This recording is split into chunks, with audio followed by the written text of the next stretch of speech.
Hello, I'll be reading Frosty the Snowman, and I'll be doing the part of Frosty and various other parts.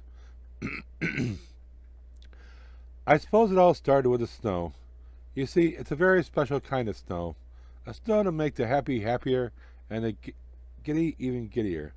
A snow to make the homecoming homier and natural enemies friends, naturally. For it's the first snow of the season. And as any child can tell you, there's a certain magic to the very first snow, especially when it falls on the day before Christmas.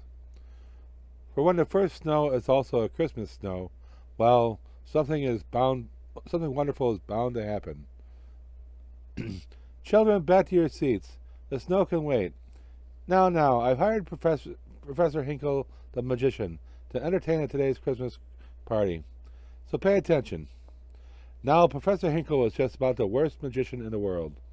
And so I put the magic eggs into my hat. Abracadabra, to coin a phrase. Ha ha ha. And voila! The eggs have turned into messy. Where is that rabbit? Hocus pocus, where are you? Bah, the only thing this hat's good for is the trash can. He throws the hat away into the trash. The bell rings and the children rush outside. Hey, look at the snow. It's cold and snowy. It's the best kind of snow. We're building the snowman, Karen. You make the head. The head is the most difficult part. Ask anyone. What shall we call him? Shall we call him Harold? Nah. Christopher Columbus? Oh, no. Oatmeal? Oatmeal? How about Frosty? Frosty? Yeah, Frosty it is. Frosty the Snowman. Yay! Frosty the Snowman, what a jolly happy soul, with a corncob pipe and a button nose, and two eyes made out of coal. Frosty the Snow... Come back here, you! Professor Hinkle chases Hocus Pocus, and the hat lands on Frosty's head. Happy birthday! The wind blows the head off. That hat brought Frosty to life. It must be magic. Magic? My hat magic? Just look. That hat is magic. I want it back. But it's not yours anymore. You threw it away. Don't talk back to your elders, you naughty little girl. Now you stay in there, or there'll be no carrots for Christmas. But you can't take that hat back. It brought Frosty to life. You saw it happen. I saw nothing of the kind. Quiet. I can't lose that hat now, if it's really got magic. It'll make me a billionaire magician. But we saw Frosty come to life, didn't we? Uh-huh, we sure did. You silly children believe everything you see. When you're grown up, you'll realize that something can't come to life. But we, silly. Ah, Frosty, we don't care what grown-ups say. We know you did come to life. We know, Frosty, we just know. Frosty the Snowman was a jolly happy soul, with a corncob pipe and a button nose, and two eyes made out of coal. Frosty the Snowman is a fairy tale, they say. He was made of snow, but the children know how he came to life one day. Now, of course, that hat did belong to Frosty and the children. That part must be made very clear. Therefore, Hocus Pocus was entirely in the right in what he was about to do. Hocus switched the hat with some flowers on Inkle's head, while Hocus Pocus raced back to the children just as fast as he could. Hocus Pocus whistles. Look, the hat's back. Let's see if it'll make Frosty alive again. Happy birthday!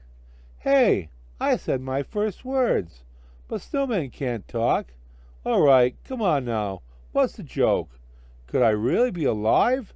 I mean, I can make words? I can move? I can juggle? I can sweep? I can count to 10? 1, 2, 3, 4, 5, 9, 6, 8? Well, I can count to 5. What do you know? I'm even ticklish. In fact, I'm all living. I am alive.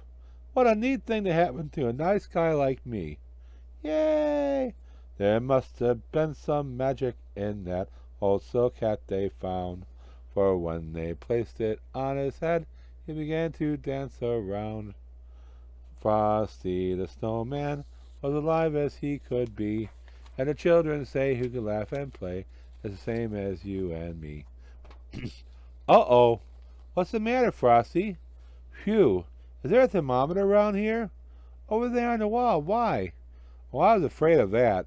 The thermometer is getting red. I hate red thermometers. Why, Frosty? Because when the thermometer gets all reddish, the temperature goes up. And when the temperature goes up, I start to melt. When I start to melt, I get all wishy-washy. Then you gotta go someplace where you'll never melt. The only place I'll never melt is the North Pole. And we've got to get you there. Yeah, we'll take you downtown to the railroad station and put you on a train. Great, I've always wanted to see the town. Let's make a party of it. Let's have a parade. Frosty the Snowman knew the sun was hot that day, so he said, let's run and we'll have some fun, now before I melt away. Down to the village with a broomstick in his hand, running here and there all around the square, saying, catch me if you can. Come on, kids, follow the leader. He led them down the streets of town, right to the traffic cop, and he only paused a moment when he heard him holler, stop. The cop blows the whistle. Stop, stop, stop. All right, didn't you see the traffic light? What's a traffic light? Up there in the lamppost.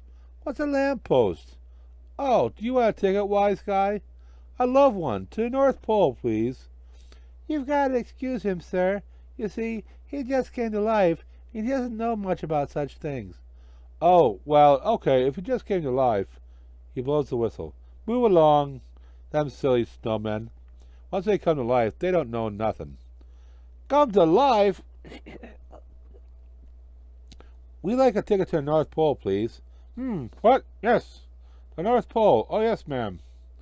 Brought you by the way of Saskatchewan, Hudson Bay, Nome, Alaska, the Klondike, and Aurora Borealis. Gotta make a change at Nanook of the Northville. That'll be $3,000.04 with tax, including tax. Oh, but we don't have any money. No money? No money, no ticket.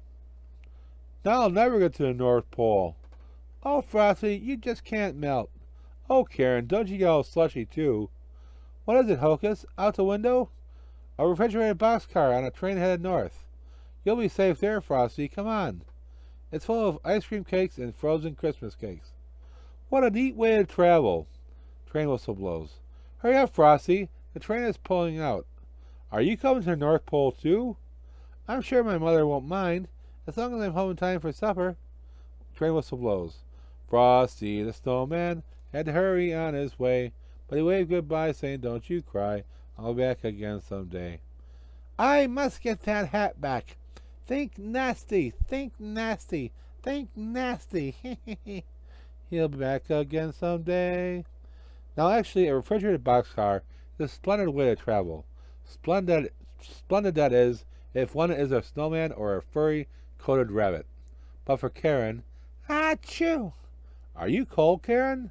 No, that's a silly question. You wouldn't be sneezing if you weren't cold. Well, just a little. Achoo! Frosty realized that Karen had to get out of the car as soon as possible. So when the little freight train stopped to let an express full of happy Christmas travelers pass, Frosty took advantage of the opportunity and quickly got them all off. You tricked me! No fair! The only thing Professor Hinkle could do was make a jump for it. He fell down the hill and was knocked unconscious. Frosty wanted to get as far away as he could before Hinkle woke up. Achoo! But the woods through which they traveled were still bitterly cold. Hocus, I've got to get Karen all warmed up, or she's a goner. I can't make a fire. Oh boy, that's one thing I can't do. I guess we better keep moving until we find someone who can. Then suddenly they came upon a tiny glen, which seemed almost magical, for it was Christmas Eve, and the woodland animals were all decorating for the big celebration.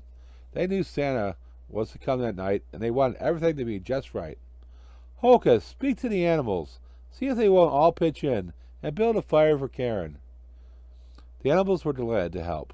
so they found a spot far away from the glen, where the fire wouldn't catch onto the trees.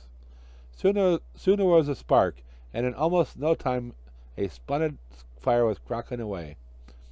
Frosty was careful to stay far away from the flames. Hocus, we gotta find someone to help Karen get home before she freezes, and me to the North Pole before I melt. But who? No, not the Marines. No, not the President of the United States. Oh, they're both swell ideas, but we gotta find someone nearby. Yeah, Santa Claus. That's a great idea. Why didn't I think of that before?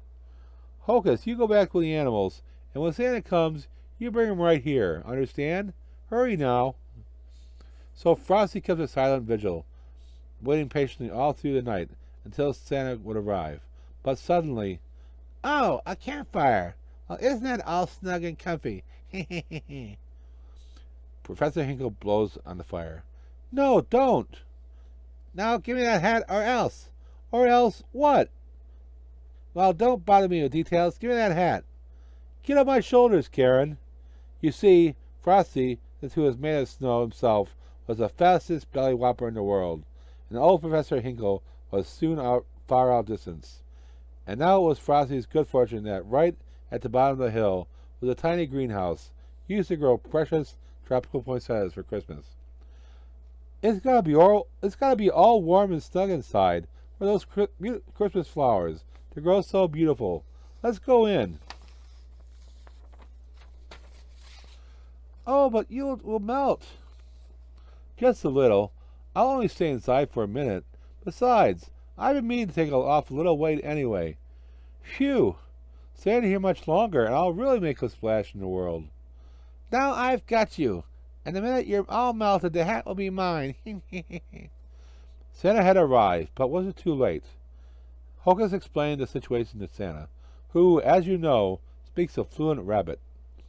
And when they didn't find Frosty and Karen on the hill, Santa followed Frosty's path in the snow to the greenhouse. But when they got inside, a terrible sight met their eyes. Karen was weeping. Frosty the Snowman was a happy, jolly soul, with a corncob pipe and a button nose, and 2 eyes made out of coal. They were too late. Too late? Why, nonsense. Don't cry, Karen. Frosty's not gone for good. You see, he was made out of Christmas snow, and Christmas snow can never disappear completely. Oh, it sometimes goes away for almost a year at a time, and takes the form of spring and summer rain.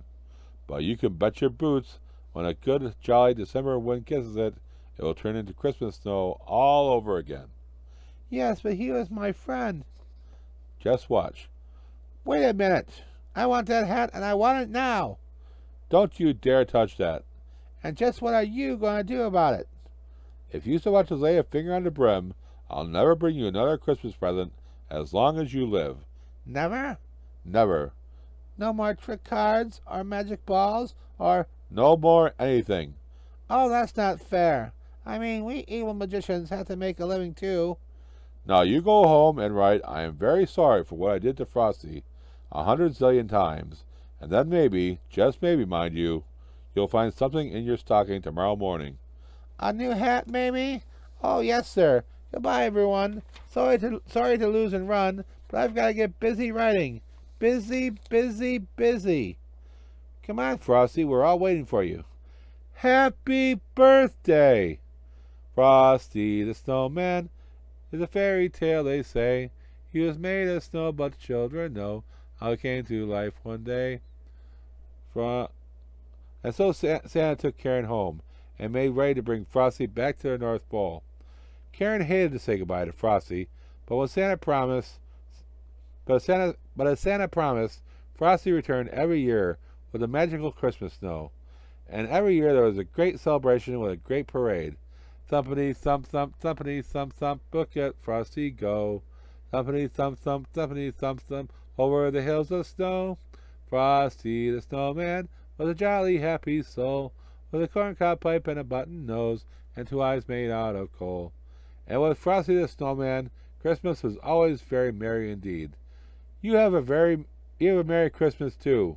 Frosty the Snowman had to hurry on his way, but he waved goodbye, saying, "Don't you cry.